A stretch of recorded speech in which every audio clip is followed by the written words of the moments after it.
commencé une trentaine d'années, bien sûr, par la couture, dans une maison qui était spécialisée dans les vêtements du soir.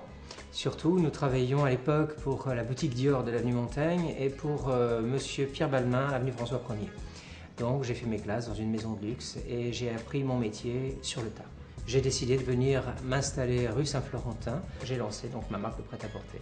Il y a donc 25 ans maintenant, j'avais à peu près 120 points de vente dans le monde qui vendaient du prêt-à-porter Eric Schex. Et aujourd'hui plus du tout, puisque le prêt-à-porter, je l'ai réservé uniquement pour mes magasins et ma clientèle privée. C'est tout.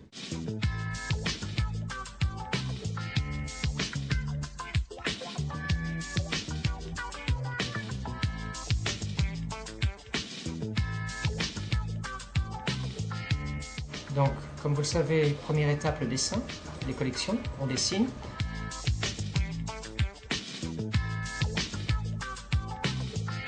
Ensuite, on prépare des toiles sur le mannequin pour donner le style, la tendance de la collection. Quand cette toile est réalisée, comme vous pouvez le voir avec tous les coups de crayon, elle est démontée, passée sur cette table de digitalisation pour ensuite faire toutes les tailles et pour pouvoir transformer, par exemple de faire un modèle de veste comme ça, une robe, un manteau, une blouse.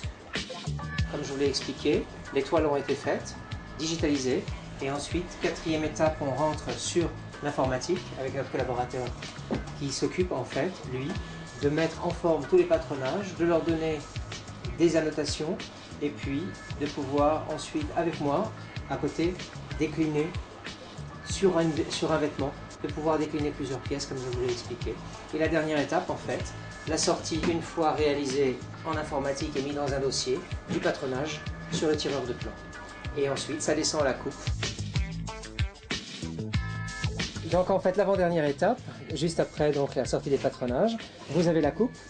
Et donc là, vous avez en fait la personne qui est en train de couper. Donc d'après les papiers qui sont sortis d'informatique, là on est en train de couper un pantalon Prince de Galles. Donc elle est en train de placer ses patronages et de raccorder donc tous ces carreaux.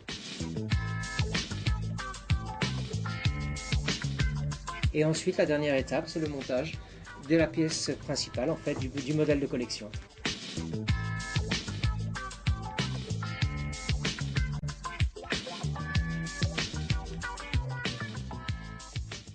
Donc le prêt-à-porter, donc ça s'adresse donc bien sûr à notre clientèle de passage, pour le magasin qui est juste devant. Il peut être aussi réalisé, si on le souhaite, sur mesure, hein, pour une certaine clientèle, pour la couture, lorsqu'il y a des clients qui ont, comme vous avez pu le voir dans les ateliers, leurs mannequins. Donc le prêt-à-porter, c'est quelque chose d'assez habillé, malgré tout. Nous avons des choses pour le jour, comme vous pouvez le voir, on a des manteaux, on a des vêtements faciles, mais là, bon, on est dans la partie plus habillée, donc le prêt-à-porter est personnalisé, comme vous pouvez le voir, avec les doublures, avec le logo de la maison en soi, les broderies. Ceci sont des broderies Cornélie avec un réau de pierre à la main. Nous utilisons bien sûr de la fourrure. Là, c'est une tunique en jersey de soie, broderie avec de la broderie Cornélie agrémentée de fourrure. Et vous avez aussi le tailleur, la veste pour le jour, toujours pareil, personnalisé, en crêpe, avec des garnitures de fourrure. Mais bien sûr, tout ça est fait pour le magasin, pour la clientèle, une clientèle qui existe et qui aime Eric Schex, et puis pour la clientèle de passage, en fait, de la rue, tout simplement.